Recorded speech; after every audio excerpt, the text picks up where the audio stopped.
Hey folks, welcome back. If you spend any time on Pokemon internet, the fuzzy consensus is Steel, Fairy, Ghost good, Bug, Ice, Rock bad. Well, the next logical step is if Bug is so bad, why don't we just get rid of the type altogether? Why even keep around these bad types at all? In the past few videos, we came up with neat and simple math to rank the types, based on the type chart. Link in the description below if you're interested, but we came up with this ranking of the types. You might not agree exactly with this ranking, and that's because remember, this is just based on the offenses and defenses in the type chart. It doesn't take into account things like stats, weather, abilities, etc. But in my opinion, it's at least a somewhat reasonable ranking. So would the game really change that much if we just got rid of Bug type all the way down here? Let's think about it by drawing up Bug's offensive and defensive relationships. What happens if Bug, and all these relationships along with it, just disappear overnight? Well, actually way more than I initially thought. Take Grass, for example. Bug, even though it's not a great type, is still super effective against Grass, and Grass can't hit Bug back very hard. With Bug gone, that's one obstacle just gone, vanished from Grass's path, making it a much more viable type.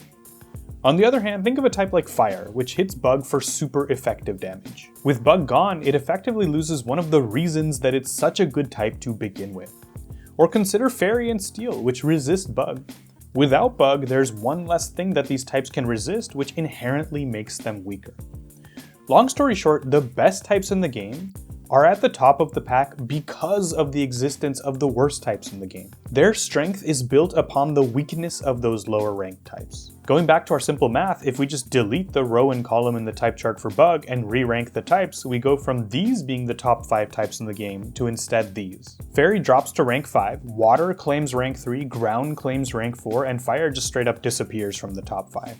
Steel and Ghost, however, retain their top spots. In the bottom 5 spots, whereas before we had these 5, now we have this ranking, Grass gets a huge glow up, rising 4 spots.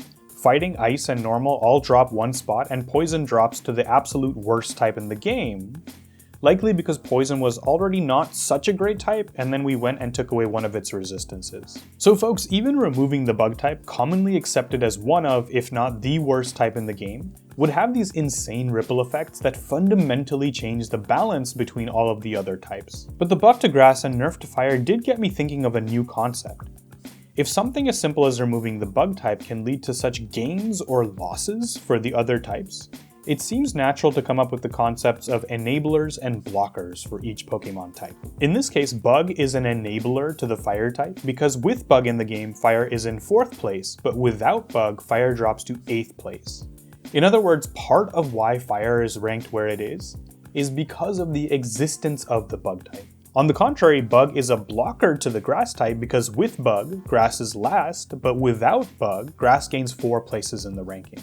An enabler keeps a type ranked highly, whereas a blocker keeps a type ranked low. This begs the natural question, for each type in the game, which other type is its biggest enabler and which type is its biggest blocker? Starting with my favorite result here, the Fairy type, by far its biggest enabler is Dragon. Folks, without the Dragon type in the game, the Fairy type would drop 7 ranks, making it lower than the average type. The success of Fairy today, and I cannot stress this enough, is because it serves as a counter to Dragon, making its sole role for introduction in the first place so much more obvious when we look at the math here. Some other cool results for enabling types though, Ghost would actually drop 6 whole ranks if Fighting did not exist, meaning it owes a lot of its current success to its immunity to Fighting type moves. If Fairy was removed, Poison loses big time, dropping 6 ranks and becoming the new worst type in the game.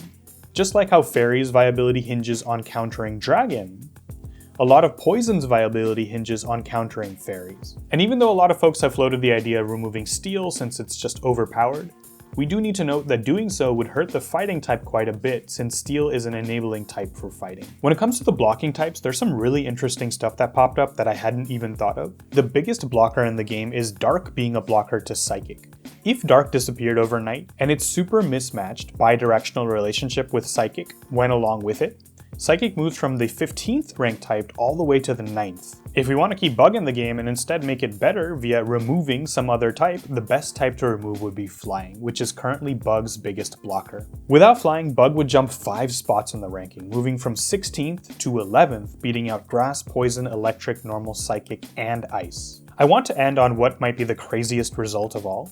The Steel type, get this, has no blockers and no enablers. No matter which of the other 17 types in the game you remove, the Steel type will not budge from its top spot.